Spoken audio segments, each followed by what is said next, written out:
Hello students, welcome to my channel CWC chemistry with concept. आज मैं आपके लिए mechanism of important name reactions जो बीएससी में 12th में और हायर क्लासेस में आपको देखने को मिलते हैं उसकी एक सीरीज शुरू करने जा रही हूं आपके लिए, जिसमें हम important reaction Cannizzaro reaction, cross Cannizzaro reaction और इंटरमॉलिक्यूलर कैनेज़ेरो रिएक्शन पढ़ेंगे।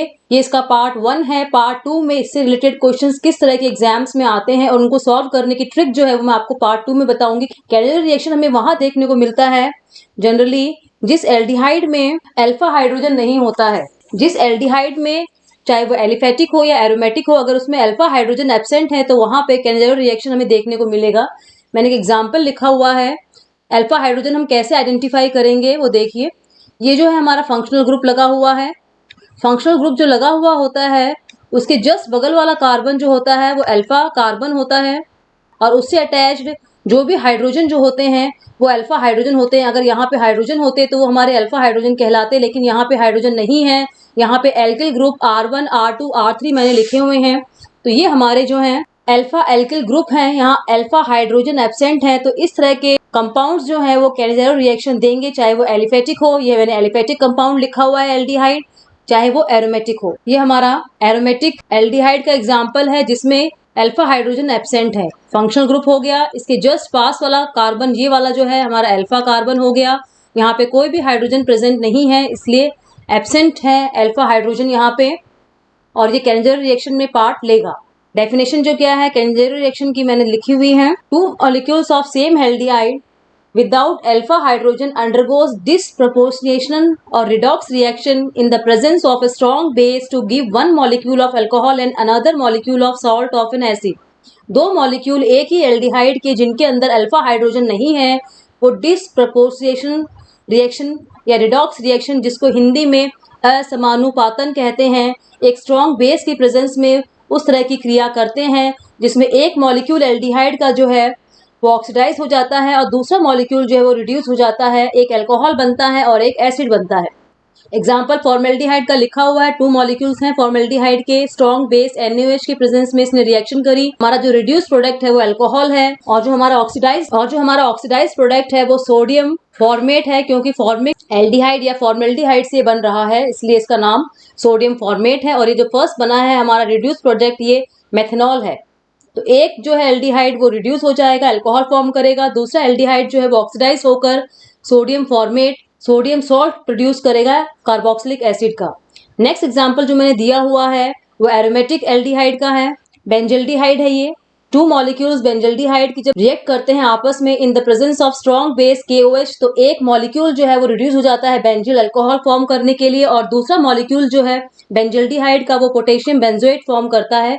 क्योंकि ये पोटेशियम सॉल्ट है इसलिए इसका नाम पोटेशियम यहाँ लगा हुआ है, ये पोटेशियम बेंजोएट है। इन दोनों ही एग्जाम्पल में अल्फा हाइड्रोजन एब्सेंट है, मैंने आपको स्टार्टिंग में ऊपर बता दिया है।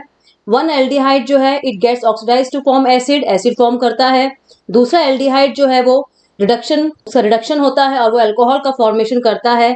इसलिए कैनेज़ेरो रिएक्शन जो है एक बहुत ही अच्छा एग्जाम्पल है रिडॉक्स रिएक्शन का, जिसमें 2 मॉलिक्यूल्स, एक का ऑक्सीडेशन हो रहा है और एक का रिडक्शन हो रहा है। और ऐसे रिएक्शन जिनमें दोनों ऑक्सीडेशन और रिडक्शन एक साथ होते हैं उसे डिसप्रपोर्शिएशन रिएक्शन कहते हैं। नेक्स्ट हमारा क्रॉस कैनेज़ेरो रिएक्शन, जब एक मॉलिक्यूल जो है एलिफेटिक एल्डिहाइड का होता है और दूसरा मॉलिक्यूल जो है बेंजल्डिहाइड या एरोमेटिक एल्डिहाइड का आपस में रिएक्ट करते हैं कॉन्क NaOH की प्रेजेंस में। जो जनरली क्या होता है, जो एलिफेटिक एल्डिहाइड है जैसे ये वाला यहाँ पे है फॉर्मेल्डिहाइड मैंने लिया है, इसका जो है ऑक्सीडेशन होता है एसिड में, ये एसिड बन जाता है। और दूसरा जो होता है एरोमेटिक एल्डिहाइड वो जो फॉर्म करता है अल्कोहल। ऐसा क्यों होता है? जो फॉर्मेल्डिहाइड है उसमें ऑक्सीडेशन बड़ी इजीली हो जाता है क्योंकि वो एलिफेटिक है, उसके चारों तरफ कोई बल्कि ग्रुप नहीं है। यहाँ पे H लगा हुआ है, यहाँ भी H लगा हुआ है, जबकि बेंजल्डिहाइड में एक बड़ा सा ग्रुप लगा हुआ है, इसलिए इसका ऑक्सीडेशन होने में थोड़ी दिक्कत आती है। तो आप ये याद कर लेंगे, क्रॉस कैनेज़ेरो रिएक्शन में एलिफेटिक एल्डिहाइड जो होता है उसका ऑक्सीडेशन होता है, एरोमेटिक एल्डिहाइड का है रिडक्शन होता है। नेक्स्ट है हमारा इंटरमॉलिक्यूलर कैनेज़ेरो रिएक्शन। जैसा कि नाम ही बता रहा है, एक ही मॉलिक्यूल के अंदर 2 एल्डिहाइड ग्रुप प्रेजेंट हैं और उनमें से एक का ऑक्सीडेशन अगर होता है और एक का रिडक्शन होता है, तो उस तरह के एग्जाम्पल को हम इंटरमॉलिक्यूलर कैनेज़ेरो रिएक्शन एग्जाम्पल में हम ले सकते हैं। एग्जाम्पल मैंने लिखा हुआ है आपके लिए। 2 एल्डिहाइड मॉलिक्यूल्स हैं, इसमें एक का जो है ऑक्सीडेशन होगा एसिड फॉर्मेशन करने के लिए, और एक का जो है रिडक्शन होगा अल्कोहल फॉर्मेशन करने के लिए। मैकेनिज्म जो है कैनेजेरो रिएक्शन का, क्रॉस कैनेजेरो रिएक्शन का और इंटरमोलिकुलर कैनेजेरो रिएक्शन का सेम ही है। मैकेनिज्म को हम ध्यान से देखेंगे। ये 3 स्टेप मैकेनिज्म है। इसमें क्या होता है आपको बड़े ध्यान से देखना है और बड़े ध्यान से ही मेरे वीडियो को सुनना है, ताकि हमेशा के लिए आपका इसका कंसेप्ट जो है मैकेनिज्म का क्लियर हो जाए। आगे आने वाली बड़ी क्लासेस में आपको कोई दिक्कत नहीं आए जब मैकेनिज्म आपको बता दिया जाए, या फिर इससे रिलेटेड क्वेश्चन हम जब सॉल्व करेंगे नेक्स्ट वीडियो में, तब आपको मैकेनिज्म जो है वहां याद रखना होगा, तभी आपको अपने क्वेश्चन सॉल्व करने ईजी लगेंगे। फर्स्ट स्टेप जो है न्यूक्लियोफाइल आता है और वो अटैक करता है कार्बन पे। 2 एल्डिहाइड मॉलिक्यूल हम ले रहे हैं कैनेजेरो रिएक्शन में, तो एक एल्डिहाइड मॉलिक्यूल जो है उसके कार्बन पे न्यूक्लियोफाइल आके अटैक करता है। हमने स्ट्रॉन्ग बेस काम में लिया था NaOH। NaOH में जो OH माइनस वाला पार्ट है वो इस कार्बन पे आके अटैक करता है। क्यों करता है? कार्बन जो है वो ऑक्सीजन से अटैच है, ऑक्सीजन इलेक्ट्रोनेगेटिव होता है। इस बॉन्ड के इलेक्ट्रॉन वो अपनी तरफ मूव करेगा। जैसे ही इस बॉन्ड के इलेक्ट्रॉन वो अपनी तरफ मूव करेगा, कार्बन पे प्लस का निशान आ जाएगा और ये OH माइनस यहाँ आके अटैक करेगा। ये बहुत ही फास्ट रिएक्शन है। जैसे ही कार्बन विद प्लस ये कार्बोकैटायन का फॉर्मेशन होता है, OH माइनस इस पे अटैक करके हाइड्रोक्सी एल्कोक्साइड आयन का फॉर्मेशन कर लेता है। ये हाइड्रोक्सी एल्कोक्साइड आयन है जिसपे O माइनस लगा हुआ है। ये फर्स्ट स्टेप में होता है। सेकेंड स्टेप जो है, ये एल्कोक्साइड आयन जो फॉर्म हुआ है हमारा, ये दूसरे एल्डिहाइड के मॉलिक्यूल से रिएक्ट करता है और एक हाइड्राइड का ट्रांसफर होता है। Hydride means H minus. कैसे होता है देखिए, ये हमारा हाइड्रोक्सी एल्कोक्साइड आयन था जो फर्स्ट स्टेप में फॉर्म हुआ था। उसमें से ऑक्सीजन ने दोबारा इलेक्ट्रॉन दे दिया डबल फॉर्मेशन के लिए, और यहाँ जो H है ये वाला, ये इस बॉन्ड के दोनों इलेक्ट्रॉन जो है लेके जाएगा H माइनस के फॉर्म में और इस कार्बन पे अटैक करेगा। इस कार्बन पे अटैक इसलिए होगा क्योंकि इस ऑक्सीजन ने इस बॉन्ड के इलेक्ट्रॉन को अपनी तरफ मूव कर लिया है। इस पे पार्शियल नेगेटिव और इस कार्बन पे पार्शियल पॉजिटिव निशान आ जाएगा।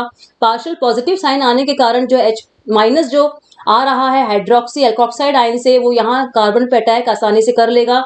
हमें 2 प्रोडक्ट मिलेंगे। फर्स्ट जो है ये देखिए, ये मिलेगा हमें, और सेकंड में हाइड्राइड आयन जो है जाके दूसरे नए वाले एल्डिहाइड मॉलिक्यूल में अटैच हो चुका है, तो हमें इस तरह का प्रोडक्ट मिलेगा सेकंड वाला, क्योंकि इसमें हाइड्राइड ट्रांसफर होता है। This step is also known as hydride transfer step, इसका दूसरा नाम है। थर्ड स्टेप जो है, इसमें ट्रांसफर ऑफ प्रोटॉन होता है, इसलिए इसको प्रोटॉन ट्रांसफर स्टेप भी कहते हैं। जो हमारा प्रोडक्ट फॉर्मेशन हुआ है सेकेंड स्टेप में, ये देखिए, ये वाला जो हमारा H है, अब इसका ट्रांसफर होगा। ये H जो है यहाँ जाएगा इस माइनस के पास में। ये हमारा थर्ड स्टेप होता है, मैंने अलग से थर्ड स्टेप लिखा हुआ है। ये H ट्रांसफर हो रहा है in the form of H plus. Second step और थर्ड स्टेप को आप मिक्स नहीं करेंगे। सेकेंड स्टेप में हाइड्राइड आयन H माइनस का ट्रांसफर हो रहा है और थर्ड स्टेप में H प्लस प्रोटॉन का ट्रांसफर हो रहा है। हमारे ये फॉर्मेशन हो जाएगा इसका। ये देखिए, OO माइनस है, यहाँ पे Na प्लस अगर हमने NaOH लिया है और K प्लस अगर हमने KOH लिया है बेस, इन दोनों में से जो भी बेस हम लेंगे उसका पॉजिटिव जो पार्ट है वो आकर इस O माइनस से अटैच हो जाएगा और हमें सोडियम सॉल्ट मिल जाएगा। हाइड्रोजन का ट्रांसफर जो है यहाँ से क्यों होता है? क्योंकि जो हमारे बना है पूरा स्ट्रक्चर जो बना है हमारा ये वाला अचीव कर लेता है रेजोनेंस के द्वारा। रेजोनेंस अगर आपको कंसेप्ट क्लियर नहीं है तो आप मेरे रेजोनेंस की वीडियोस दे सकते हैं, मेरे चैनल पे अपलोड कर रखे हैं मैंने। डिस्क्रिप्शन बॉक्स में आप जाके वहां लिंक देख सकते हैं रेजोनेंस के वीडियोस के। ये जो फॉर्म हुआ है प्रोडक्ट, ये रेजोनेंस के द्वारा स्टेबलाइज हो जाता है, इसलिए बहुत जल्दी फॉर्म हो जाता है। H प्लस जो है यहाँ से बड़ी आसानी से निकल के बगल वाले पे चला जाता है। रेजोनेंस के लिए सिंपल क्राइटेरिया है, सिंगल बॉन्ड डबल बॉन्ड, वो यहाँ फुलफिल हो रहा है। बच्चों, उम्मीद करती हूँ आपको ये कैनेजेरो रिएक्शन का मैकेनिज्म समझ में आया होगा। नेक्स्ट वीडियो में मैं आपके लिए इससे रिलेटेड सारे क्वेश्चंस जो हैं विद ट्रिक्स लेकर आऊंगी, ताकि आपको एग्जाम्स में, चाहे कोई भी एग्जाम हो, कॉम्पिटिटिव एग्जाम हो या अदर एग्जाम्स में, आपको इससे रिलेटेड जो भी क्वेश्चंस आएंगे उनको सॉल्व करने में दिक्कत नहीं हो। आपको वीडियो अच्छा लगा हो तो लाइक कीजिएगा, अपने फ्रेंड्स को शेयर कीजिएगा, चैनल को सब्सक्राइब कर दीजिए अगर आप पहली बार देख रहे हैं, बेल आइकन प्रेस कर दीजिए, आपको आगे आने वाले वीडियोस के ट्रिक वीडियोस के नोटिफिकेशंस टाइमली मिल जाएंगे। अगर आपको कोई डाउट है तो आप कमेंट बॉक्स में उसको मेरे लिए डाल सकते हैं, मैं कोशिश करूंगी इसकी रिप्लाई करने के लिए। मेरे वीडियोस देखते रहिए। थैंक यू बच्चों फॉर द सपोर्ट।